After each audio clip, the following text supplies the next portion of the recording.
अमित, जोशीला photographer, जंगल की खूबसूरती में खो गया था। कैमरे में कैद करने की चाहत में उसने अपने कदमों का ध्यान ही नहीं रहा। जब तक उसे एहसास हुआ तब तक बहुत देर हो चुकी थी। वह रास्ता भटक चुका था, अकेला। डर के साए ने उसे घेरना शुरू कर दिया। जंगल की शांति अब खौफनाक लगने लगी। पेड़ों की ऊंची छाया मानो उसे निगलने को तैयार हो। सूरज ढलने लगा था, अंधेरा घना होने लगा। अमित के कदम लड़खड़ाने लगे। उसे समझ नहीं आ रहा था कि क्या करे, किस ओर जाए। रात का पहला पहर, ठंडी हवा शरीर में सिहरन पैदा कर रही थी। जंगली जानवरों की आवाजें दिल की धड़कनें तेज कर रही थीं। अमित एक पेड़ के नीचे दुबका हुआ था। उसकी आंखों के सामने अपनों के चेहरे घूम रहे थे। मां का प्यार, पिता का साथ, दोस्तों की हंसी। क्या वो उन्हें फिर से देख पाएगा? अचानक एक जंगली जानवर की गर्जना गूंजी। अमित की सांसें थम गईं। उसने अपनी आंखें बंद कर लीं। मन ही मन दुआ मांगने लगा।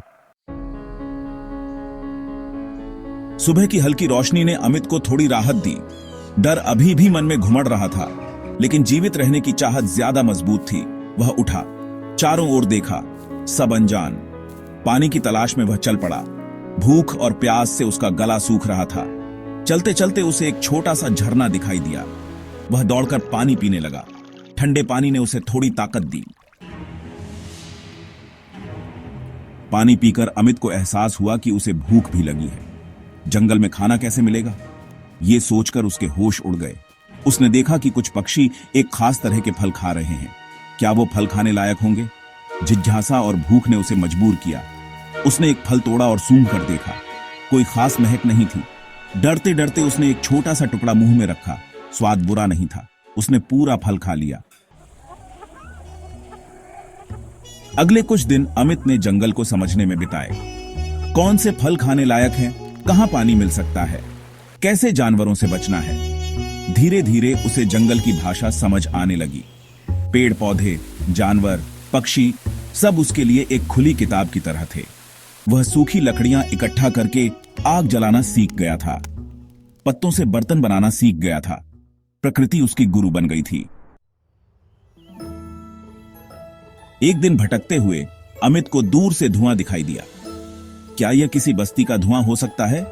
उसके मन में उम्मीद की किरण जाग उठी। वह धुएं की दिशा में चल पड़ा। जैसे जैसे वह आगे बढ़ता गया, उसकी धड़कनें तेज होती गईं। क्या उसे सचमुच कोई इंसान मिलेगा?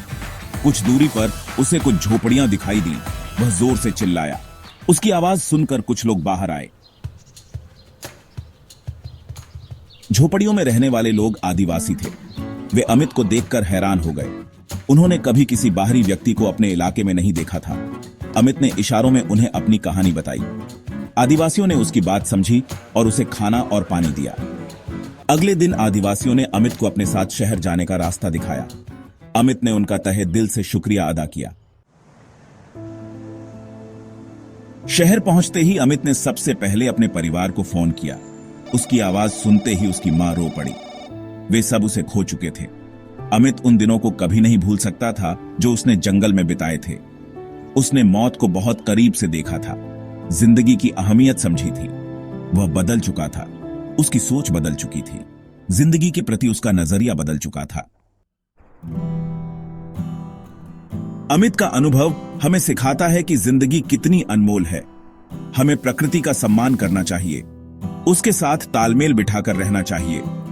जब हम प्रकृति के करीब जाते हैं तो हमें सतर्क रहना चाहिए।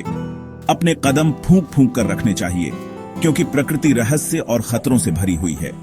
अमित की यह कहानी हमें हमेशा याद दिलाती रहेगी कि जिंदगी एक जंग है। इसे जीतने के लिए हमें मजबूत और धीरज रखना होगा।